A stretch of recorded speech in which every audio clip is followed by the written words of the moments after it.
Ingatlah bahwa salah satu syarat untuk mencapai kesuksesan atau sebuah impian dalam hidup ini adalah harus memiliki kepercayaan diri yang tinggi. Karena kepercayaan diri ini ibarat sebuah bahan bakar yang akan terus membawa kita mencapai suatu tujuan dalam hidup. Dan jangan sampai bahan bakar kita ini menipis, apalagi sampai habis. Nah, biasanya penyebab kepercayaan diri seseorang itu luntur adalah karena sebuah kebiasaan-kebiasaan buruk yang sering mereka lakukan. Oleh sebab itu, dalam video ini kita akan membahas tentang apa saja sih kebiasaan-kebiasaan buruk yang dapat menyebabkan kepercayaan diri kita itu rusak. Simak terus video ini sampai habis agar paham, karena lebih baik kita itu tidak paham sama sekali daripada kita gagal paham. Oke? Jadi langsung saja kita masuk ke pembahasannya. Jadi kebiasaan buruk pertama yang bisa merusak kepercayaan diri kita adalah suka sekali membandingkan diri kita sendiri dengan orang lain. Membandingkan dengan tujuan untuk evaluasi itu sebenarnya tidak ada masalah. Tetapi yang masalah itu adalah membandingkan diri kita dengan tujuan intervensi. Oke? Ini sama saja kamu menjatuhkan diri kamu sendiri. Kamu sama saja melabeli diri kamu sendiri tidak berharga dari orang yang kamu bandingkan. Jadi, fokus saja terhadap perkembangan diri kita masing-masing. Tidak perlu menghiraukan pencapaian orang lain, karena sejatinya tujuan kita dengan mereka itu berbeda. Kemudian kebiasaan buruk kedua yang bisa merusak kepercayaan diri kita adalah malas membuat jadwal kegiatan sehari-hari. Ini kelihatannya memang simpel atau sepele ketika kamu tidak membuat jadwal rutinitas harianmu. Tapi ketahuilah bahwa kamu akan sering mengalami insecure, kecewa, merasa kurang produktif ketika kamu tidak ada pencapaian apapun di hari tersebut. Karena kamu sendiri pun juga tidak tahu tujuanmu apa di hari itu. Nah, itulah pentingnya sebuah jadwal rutinitas harian agar kita bisa tahu apa saja yang sudah kita lakukan dan capai di hari itu. Rasa puas dan kepercayaan diri kita akan jauh lebih meningkat ketika kita bisa memenuhi semua jadwal harian yang sudah kita buat. Jadi mulailah dari membuat jadwal yang bisa kamu capai dulu.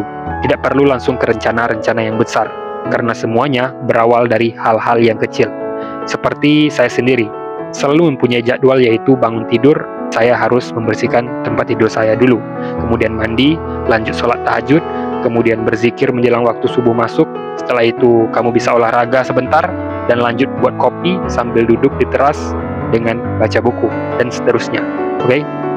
Kemudian kita lanjut ke kebiasaan buruk yang ketiga yang harus kamu tinggalkan agar kepercayaan diri kamu meningkat, yaitu jangan selalu berpikiran untuk bisa membuat semua orang suka dengan kita. Ketahuilah bahwa kita tidak akan pernah bisa membuat semua orang menyukai kita. Jika kamu masih memikirkan untuk membuat semua orang suka dengan kamu, berarti kamu belum tahu kapasitas dan batasan dalam diri kamu sendiri. Contohnya, kamu menerima suatu pekerjaan yang tidak kamu minati, dan pekerjaan itu bertentangan dengan prinsip hidup kamu. Tetapi, kamu tetap menerima pekerjaan tersebut hanya dengan tujuan agar kamu disukai banyak orang. Nah, itu adalah sebuah kesalahan fatal, karena kamu tidak akan pernah bisa ikhlas dalam pekerjaan tersebut. Dan kamu juga akan merasa mudah sekali jengkel jika pekerjaan itu menuntut sesuatu dari dirimu. Oke? Kemudian lanjut ke kebiasaan buruk yang keempat yang dapat merusak kepercayaan diri kita adalah selalu memposisikan diri sebagai korban. Kebiasaan ini bukan hanya sekedar membuat kita itu menjadi tukang drama, tetapi yang lebih parahnya lagi adalah kita itu akan selalu menganggap diri kita tidak berdaya, tidak mampu, atau malas berusaha. Oke? Itulah kebiasaan yang keempatnya. Sekarang kita lanjut ke kebiasaan buruk yang kelima yang akan merusak kepercayaan diri kita adalah terlalu lama menghabiskan waktu di media sosial. Ada sebuah penelitian yang menyebutkan bahwa 50% orang merasakan hidupnya itu merasa lebih buruk hanya gara-gara media sosial. Contoh kecilnya, mungkin kamu pernah melihat sebuah pencapaian orang-orang yang suka flexing di media sosial.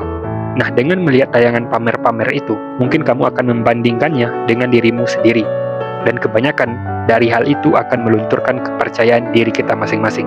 Ada juga yang menjadikan tayangan tersebut sebagai motivasi dan semangat. Tetapi, tidak semua orang bisa seperti itu. Maka oleh karena itu, jika fokusmu gampang terganggu oleh hal-hal yang dari luar, maka kurangilah memandang keluar. Karena ingatlah bahwa semua orang akan selalu menampilkan yang indah-indah saja di media sosialnya. Mereka tidak akan pernah memposting hal-hal buruk yang mereka alami. Jadi jangan sampai terkecoh oleh semua sandiwara para pengguna media sosial. Fokuslah pada diri kita sendiri dan tujuan kita sendiri. Kemudian, kebiasaan buruk yang keenam yang akan merusak kepercayaan diri kita adalah bergaul dengan lingkungan yang negatif. Ingatlah bahwa kualitas diri kita itu tergantung seperti apa lingkungan kita sehari-hari. Ada sebuah pepatah mengatakan bahwa jika kamu bergaul dengan 5 orang maling, maka kamu akan menjadi maling yang keenamnya. Dan jika kamu bergaul dengan 5 orang kaya, maka kamu akan menjadi orang kaya yang keenamnya. Jadi mulai dari sekarang perhatikan lingkunganmu sehari-hari. Apakah lingkungan tersebut sesuai dengan tujuanmu atau tidak?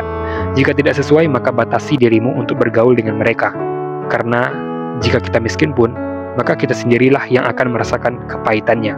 Bahkan yang lebih parahnya lagi adalah ketika kita masuk ke lingkungan yang negatif, maka setiap kita menceritakan mimpi dan tujuan kita, maka mereka lebih cenderung mencemoohkan dan merendahkan kita sendiri. Tujuan mereka adalah agar kita tidak lanjut melangkah dan kita menjadi bagian dari mereka. Oke, nah itulah 6 kebiasaan buruk yang harus kita tinggalkan mulai dari sekarang jika ingin kepercayaan diri kita selalu meningkat. Karena sekali lagi saya katakan bahwa kepercayaan diri ini ibarat sebuah bensin yang akan menjadi bahan penggerak kita untuk mencapai tujuan dan mimpi-mimpi kita. Oke, semoga video ini bermanfaat untuk kita semuanya, dan sampai ketemu lagi di video yang selanjutnya. Saya izin pamit. Assalamualaikum warahmatullahi wabarakatuh.